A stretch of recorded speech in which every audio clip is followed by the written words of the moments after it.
Ladies and gentlemen, boys and girls, welcome back to another episode of Rocket League Replay Workshop, round 15. This is of a 1v1 duel that I had during matchmaking. I am currently ranked a shooting star in solo duels as of, I think, season 3.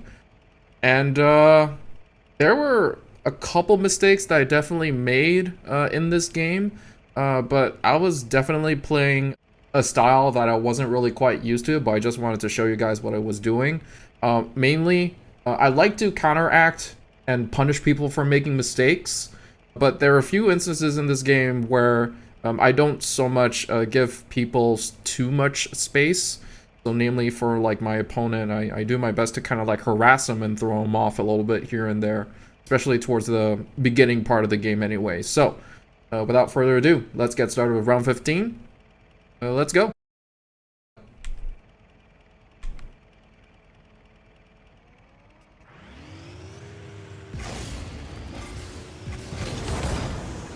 So pretty standard kickoff so far.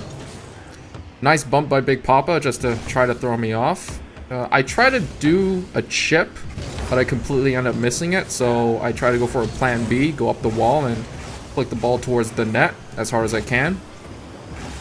I wasn't gonna get a lot of power doing a side flip like that, but you know, it ended up being okay. Good defense on my end here. Just knowing that he totally picked up mid boost and he was gonna go for a shot that he was hoping that probably would go past me, but I stayed patient and stayed close to his play.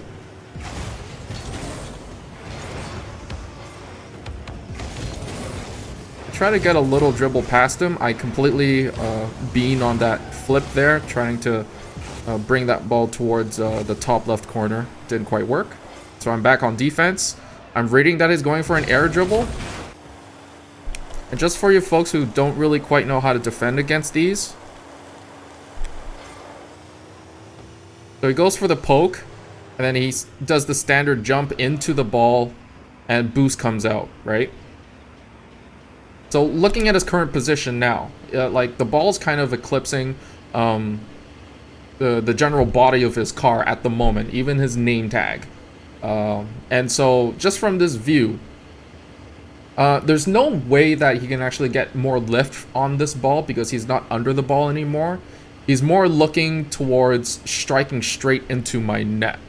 And to give you guys an example, let me do a fly cam here of the ball itself. Okay, so look at his angle, right? So from my view, he's eclipsing the ball, but from the side view, this is what he looks like. And if I use my handy dandy whiteboard of awesome here to illustrate. So if he was looking to really deke me out, he needed to stay a little bit under the ball here. Not with the selection tool, the brush. Okay, there we go. So if he wanted to really trip me up and give the ball a little bit more height than I would anticipate, he needed to stay in this angle here with his, so that his boost would keep jetting the ball upwards. And if boost comes out this angle here, you know the ball has potential to stay around the same height, or stay close enough to the same height. So it's almost like the ball is gliding into the net rather than falling into it. But considering the angle Big Papa is at right now, you take a good look at his boost, right? He's kind of like diving straight into the ball. And because of that, you know he's going to like sharp shoot it straight into the net. And so the shot he's making right now is fairly straightforward. The only tricky thing he might end up doing due to this is just bring the ball faster to the net than I would anticipate. But because it's going in a very linear direction and I'm already looking straight into it, you know, like I'm right here. And like this is my general view, right? Like because I'm looking straight into it, I know exactly what direction I need to go in terms of getting a good block shot against this air dribble attempt. So Nice try by Big Papa, but I got a pretty easy block on it. There, easy jump shot. He might have been able to put this right above me, but I made sure I got more height on the ball than he did. So I could just roof it over top of his body and make sure that he wasn't able to dunk it over me. So I do a side flip shot against the wall just to pinch it and give the ball a little bit more height. But I don't want to risk going for a wall shot. I want to play it safe and keep the ball towards the ground. Defensive misplay by Big Papa here. Not sure what he was trying to do. Like, he kind of just stayed flat-footed here. He was reversing, and then he still reverses, seeing how fast the ball is actually returning back to his net. He tries to get a touch on the ball on the spoiler of his car just to see if he can jet the ball past his own net, but he ends up tipping it into it. So, just a bad defensive misplay by Big Papa there.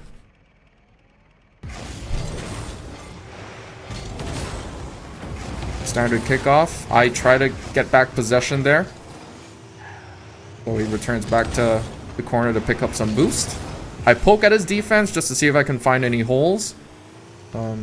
Big Papa is still maintaining his ground now. Now, I poke again just to see what he would do. And I know that it's going to bump off the back end of his car after this chip. I wish there was a 75%, but there isn't. Shit. Let me go back to 50. So it bumps off the back of his car. And I know that the ball will stay pretty dry and with no momentum on the left side of Big Papa's car. And so I instantly make a turn towards his left side. Or from my view, towards my right to catch the ball. I get a little tip on it. I didn't get as much contact on the ball as I anticipated. But then I return back to the ball and graze it just to get another soft touch on it and throw him off. Now he's trying to figure out how to push this ball forward, but I'm still harassing him. I'm still staying close, and I go for a bump there just to be a little cheeky. Just to throw him off his game a little bit. But he's pretty obsessed with the wall shots and air dribbles, but he does a really good job dunking this over me. So I didn't anticipate him getting his own rebound like that, so well done by him. I could have read it, but again, like I basically underestimated him, thinking that he wasn't going to go for it. He goes for the no kickoff thing, so I do the cheeky bit and poke him in front of his net right there and steal his boost. So right now he has about maybe like 30 boost, right? You know, he doesn't have that much. And then he instantly goes for the corner again since it spawns back. The boost. And I'm back on defense. I poke it there. But I know that I've already lost possession. Big Papa is closer to the ball already. He has a good chance of actually jetting this right past me if I stay on his wall. So I make sure to get off the wall and return back to the midfield, knowing that Big Papa is about to make a play here, especially with full boost. I don't want to underestimate him again. That's a really nice pop, but unfortunately it doesn't go in my net. Goes for another wall shot. He's really obsessed with these wall shots. But he goes for the pinch, which was a pretty good move. It goes past me, but unfortunately, again, it doesn't go in my net. So by now, he's pretty pissed that both of his attempts, or three of his attempts actually, didn't make it in. Go for the demo. Again, just harassing him, throwing him off.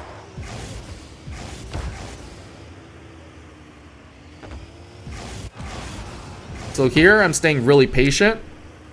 I'm staying right in front of the ball so I can read properly what he's about to do and which side the ball is about to bounce off of. So it gets off his head, gets off the wall. And I try to steal it away from him, but he makes enough contact for that to actually jet towards the other side of his corner there. Tries to go for a dribble play. I could have had the free shot right here. But I think if he was able to front flip and then side flip right after, he probably would have tipped it into his post anyway.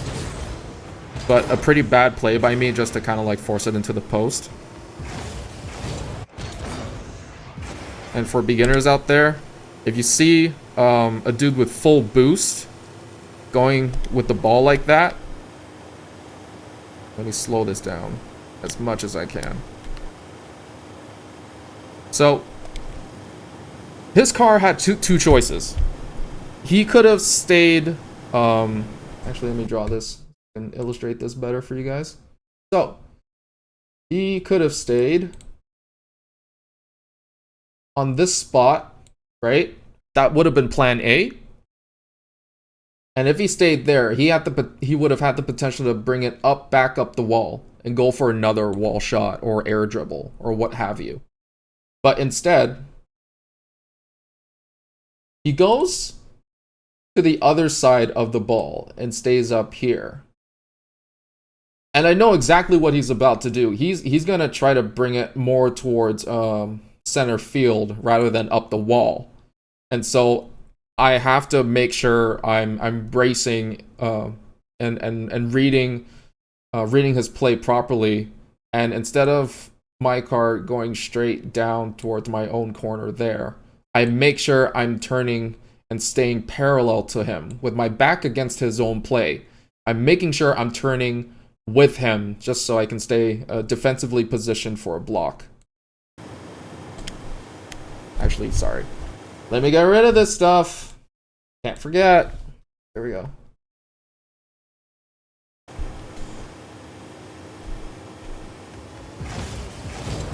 So pretty good shot by him, but I read his play properly. Goes for a really quick shot off the gutter here. But I make sure I flip rightwards to bring it away from the net and bounce it off the wall. Potentially this could have went past him, and it almost does, but he makes sure to go on reverse and stay on the offensive, right? And so I'm reading this and I'm like, okay, he might go for another pop right here in front of me. I go for the preemptive jump. And this is super risky, but I wanted to bait him out, because if he saw me jump, he would have just initially went for the pop just like he did here. But I don't make the flip in time, and I make the wrong flip too. I should have went for a front flip instead of a side one there. And then he gets this ball past me and goes for the shot. Pretty easy goal for him, but yeah, my plan's completely foiled here. But again, I wanted to preemptively jump just to force him to go for the pop. But if I were to flip forwards, it would throw him off in terms of how fast I was approaching him, and I was hoping I would get a bit of the ball off of his head. But that plan didn't work. And again, I flipped the wrong way, so that's completely my fault there. Good pop by Big Papa.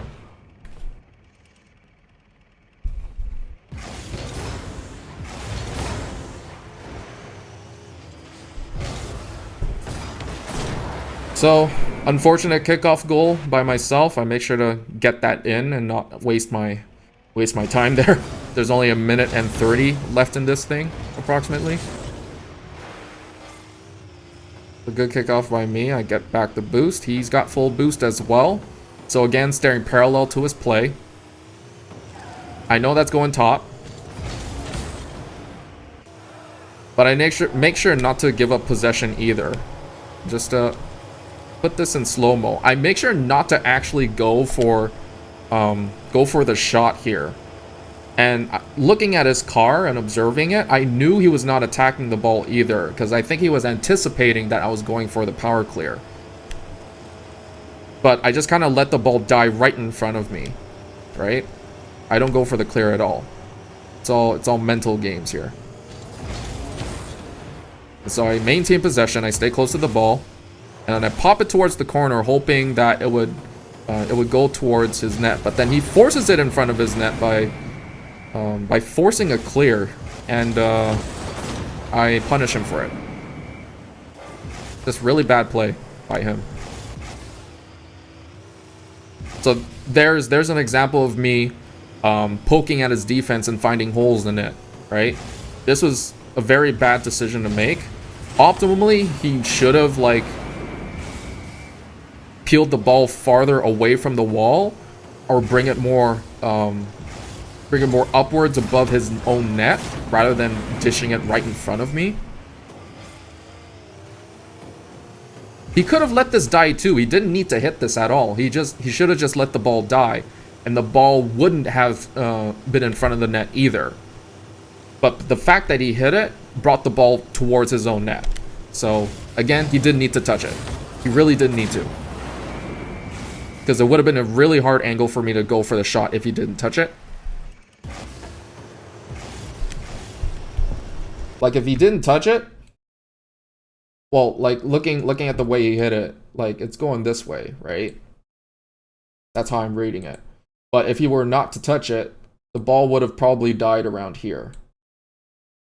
It would have been bouncing up and down, and I would probably either have to go for a side flip shot to see if he was able to, like, save the shot and if I could pick up the rebound, or just go back on defense, or go back for mid boost. I probably wouldn't have went for the shot because of how high risk it is.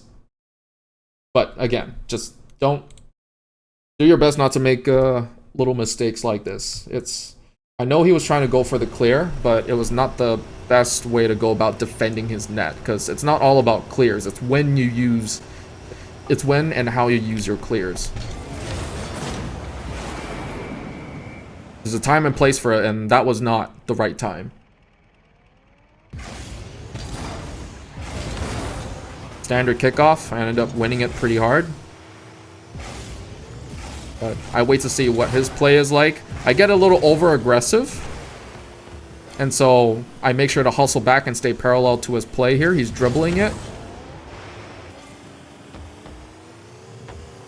And again, he's on the other side of the ball right now, so I know he's about to cut in. And so I make sure I move more towards the right now to pick up the ball. And I flip into it and steal it away from him. Easy goal.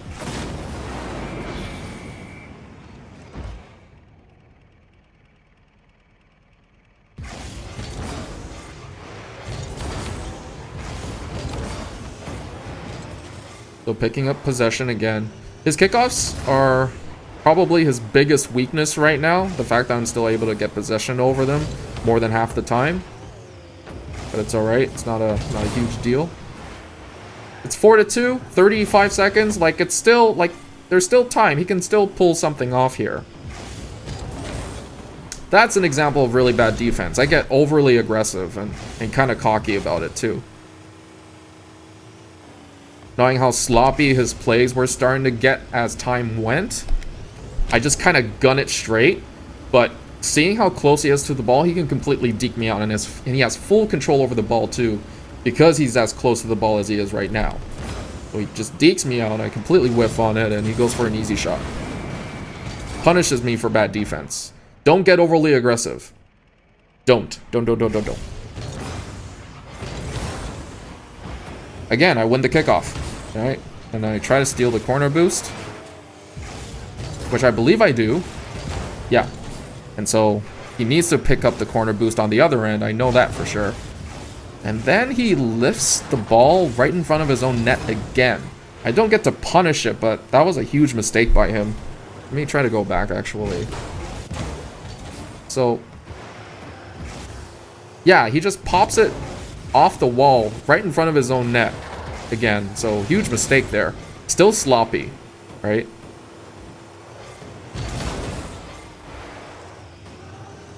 Again, making sure I stay parallel to his play. And I make sure I turn at the right time, because I know that if I give him too much time, he might have the potential to cut into the ball, bring the ball on his head, and pop it over me like he did before, you know? And he gets close to it, but he accelerates into the ball a little bit too fast. He boosts into it, and the ball never really gets on top of his head, which I think was what he needed to do. But seeing how time just literally ran out, you know, game over, I ended up winning. He needed to hustle, understandably. But if the ball ended up staying on his head, time wouldn't have run out like that. So that's the end of the game. That's round 15. that's my 1v1 solo duel, Shooting Star. If you guys found this educational, helpful, disappointing, feel free to comment on it. Let me know. I'm on YouTube and Twitter. Like, dislike, subscribe, whatever you want to do. And I'll see you folks next time for round 16. Thanks so much for checking this out. Really, I appreciate it deeply. Bye. Bye, bye, bye. Thank you. Bye. I appreciate it. Bye. Thank you. Thank you so much. Bye. Bye.